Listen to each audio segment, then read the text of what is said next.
ভিক্টরকে জেলে পাঠিয়ে অবশেষে রাহিকে মুক্ত করলো রাহুল। শুধু তোমারই জন্য ধারাবাহিকে দেখা যায় ভিক্টরের ভয়ঙ্কর চালে আষ্টে পিষ্টে জড়িয়ে যায় রাহি। বাড়ি ফিরে সবাইকে রেস্টুরেন্টে যে ভিক্টরকে দেখেছে তা বললেও সেটা বিশ্বাসযোগ্য হয় না, কারণ অপোনেন্ট পার্টির ওই লোকজনগুলো রাহির নামটাই বলে। তারা রাহিকে ফাঁসিয়ে দেয় এবং যথারীতি পুলিশ রাহিকে অ্যারেস্ট করে নিয়ে যায়, যেটা একেবারেই রাহুল মানে না। এবং সত্যি উদ্ঘাটনের জন্য রাহুল মাঠে নেমে পড়ে। থানায় ছুটে যায় রাহুল, রাহিকে ছেড়ে দিতে বলে, লয়ার ঠিক করে, কিন্তু কিছুতেই রাহির জামিন করাতে পারে না। কারণ পুলিশ জানায় যে এই ধরনের কেসে কোনোভাবেই আমরা আসামিকে জামিন দিতে পারি না। জেলের মধ্যে রাহিকে দেখে আর সহ্য করতে পারে না রাহুল।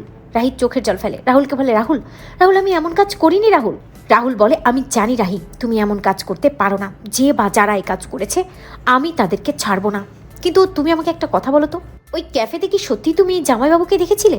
রাহি রাহুলকে বলে, হ্যাঁ রাহুল, আমি ওই ক্যাফেতে জামাইবাবুকে দেখেছিলাম এবং জামাইবাবু কিছু ফাইলপত্র অন্য একটা লোকের হাতে তুলেও দিচ্ছিল।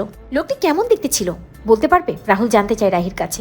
রাহি লোকটির বর্ণনা দেয় এবং রাহুল খুব ভালো করে বুঝতে পারে ওটা অপোনেন্ট পার্টির সেক্রেটারি। রাহুল থানা থেকে বেরিয়ে সোজা ওই সেক্রেটারির বাড়িতে চলে যায় আর তারপর ওর ঘাড় চেপে ধরে।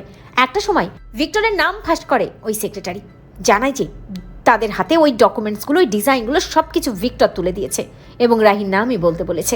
প্রচন্ড ক্ষেপে যায় রাহুল। ভিক্টরের মোবাইলের লোকেশন সার্চ করে ভিক্টরকে খুঁজে বের করে। তারপর ভিক্টর দিল্লি যাওয়ার নাম করে যে হোটেলে লুকিয়ে থাকে সেখান থেকে ভিক্টরকে টানতে টানতে থানায় নিয়ে আসে রাহুল। আর তারপর রাহুল পুলিশকে বলে, এটাই আসল কালপ্রিট অফিসার, ওকে অ্যারেস্ট করুন আর আমার স্ত্রী রাহিকে ছেড়ে দিন, কারণ রাহি নির্দোষ।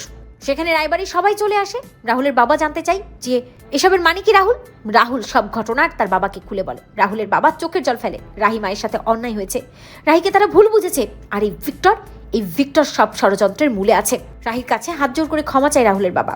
অফিসার রাহিকে ছেড়ে দেয়। রাহুল দুহাত বাড়িয়ে রাহিকে বুকে জড়িয়ে ধরে এবং রাহিকে বলে, আমি জানি রাহি তুমি এমন কাজ করতে পারো না। ভিক্টরকে ধাক্কা দিয়ে জেলের মধ্যে ভরে পুলিশ। রাহুল হুঙ্কার দিয়ে ভিক্টরকে বলে, এর শেষ রাহুল দেখে ছাড়বে। তো বন্ধুরা, তোমরা এটাই চাও তো এভাবেই যেন প্রমাণ পেয়ে ওই ভিক্টরকে পুলিশে দিয়ে রাহিকে জেল থেকে মুক্ত করে রাহুল? কমেন্ট করে জানাতে ভুলো না।